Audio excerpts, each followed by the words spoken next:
Welcome to NCLEX PN exam practice test.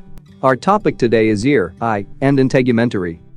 Use the link in the description to download the app on the App Store for free practice tests. Number 1. A high school chemistry student is sent to the school nurse after being splashed in the eyes with a chemical.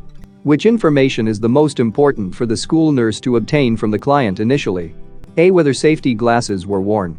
B. The name of the splashed chemical. C. The treatment already provided. D. Whether the client's vision is impaired.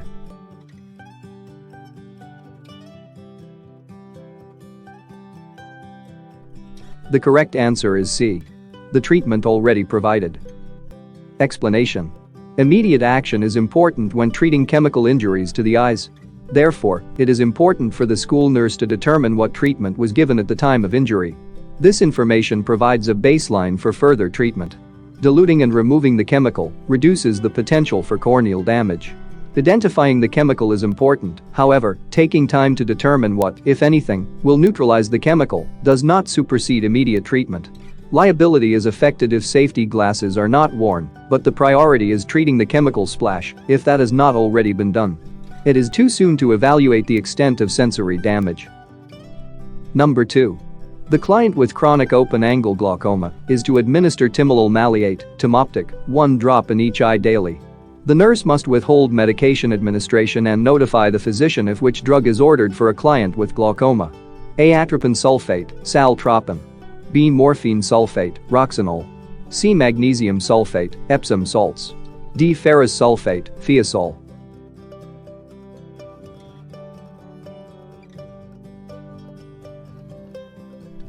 The correct answer is A. Atropine sulfate, saltropin. Explanation. Atropine sulfate, saltropin, and other anticholinergic drugs dilate the pupil. This blocks the drainage of aqueous fluid. If administered, it may cause an acute attack by precipitating high intraocular pressure, IOP, which if left untreated can cause permanent blindness. Morphine sulfate, Roxanol, is an opioid analgesic. Magnesium sulfate is known as Epsom salts and is used for several purposes, especially to soothe musculoskeletal ailments and for relaxation. Ferrous sulfate, Thiazole, is an iron preparation. None of these last 3 medications is contraindicated for clients with glaucoma. Number 3. Which instruction should be included in the discharge teaching for the client with cataract surgery? A. Over-the-counter eye drops can be used to treat redness and irritation. B. The eye shield should be worn at night. C. It will be necessary to wear special cataract glasses. D. A prescription for medication to control post-operative pain will be needed.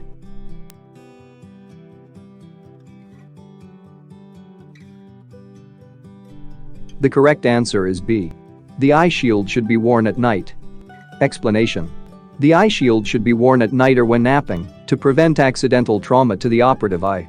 Prescription eye drops, not over-the-counter eye drops, are ordered for the client, therefore, option A is incorrect. The client might or might not require glasses following cataract surgery, therefore, option C is incorrect. Option D is incorrect because cataract surgery is pain-free. Number 4. A nurse stops to give first aid to a burn victim who is seen running from a home. The victim's clothing is on fire. Which action is the nurse's immediate priority? A. Rub petroleum jelly into the burned areas. B. Wrap the affected areas with a clean cloth. C. Apply ice to the affected burned areas. D. Roll the victim to smother the flames.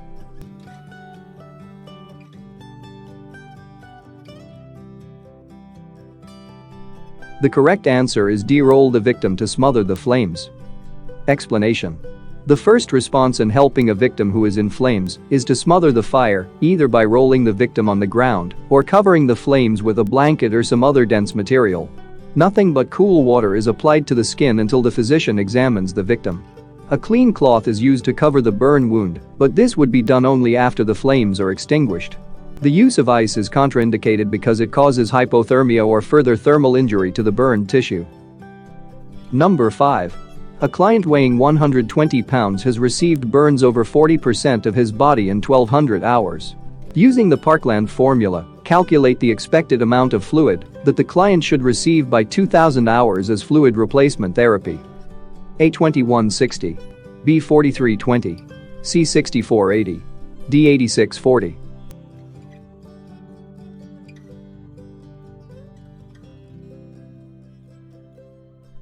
The correct answer is B 4320. Explanation.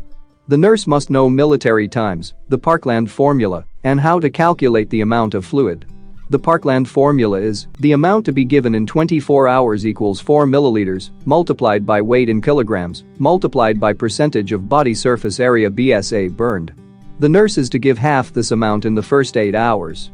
Here, 4 milliliters multiplied by 54 kilograms multiplied by 40 BSA equals 8640 milliliters, that is the amount to be given in 24 hours.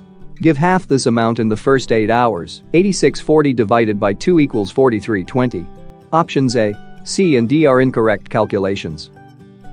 Number 6.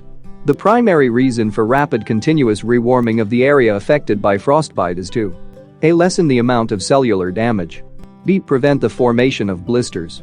C. Promote movement. D. Prevent pain and discomfort.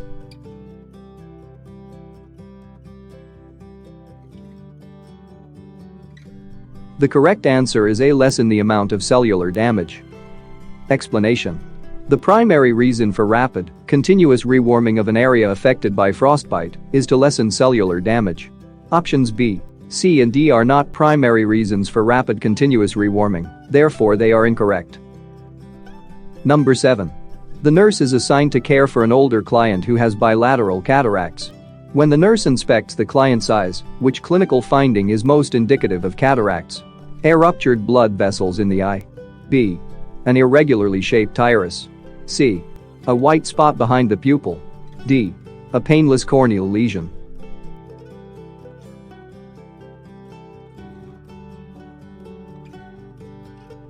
The correct answer is C. A white spot behind the pupil. Explanation. When the eyes of someone with cataracts are examined, the usually black pupil appears white, gray, or yellow. This is due to an opacity of the lens, which lies behind the pupil, the opening in the center of the iris. Ruptured blood vessels on the eye are associated with conditions in which the blood pressure has been suddenly elevated, such as when performing Valsalva's maneuver, while vomiting or defecating. An irregularly shaped iris can be the result of surgery performed for the treatment of glaucoma. Abnormal tissue may appear as a growth on the cornea. Number 8. Which of the following skin lesions is associated with Lyme's disease? A. Bullseye rash. B. Papular crusts. C. Bully. D. Plaques.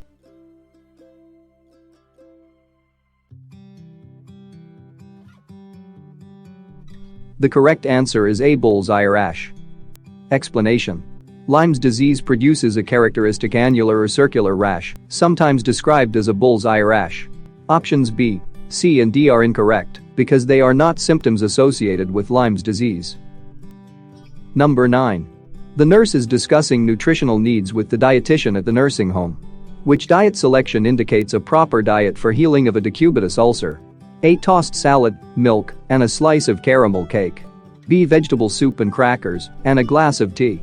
C. Baked chicken breast, broccoli, wheat roll, and an orange. D. Hamburger, French fries, and corn on the cob.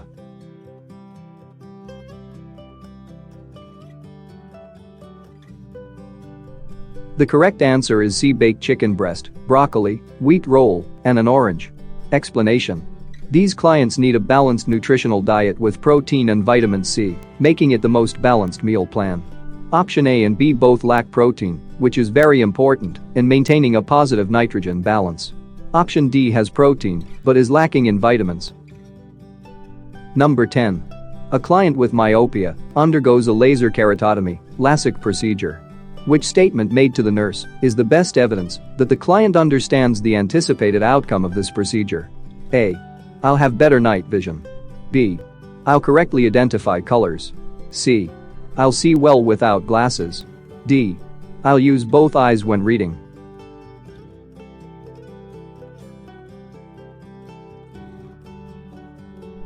The correct answer is C. I'll see well without glasses. Explanation.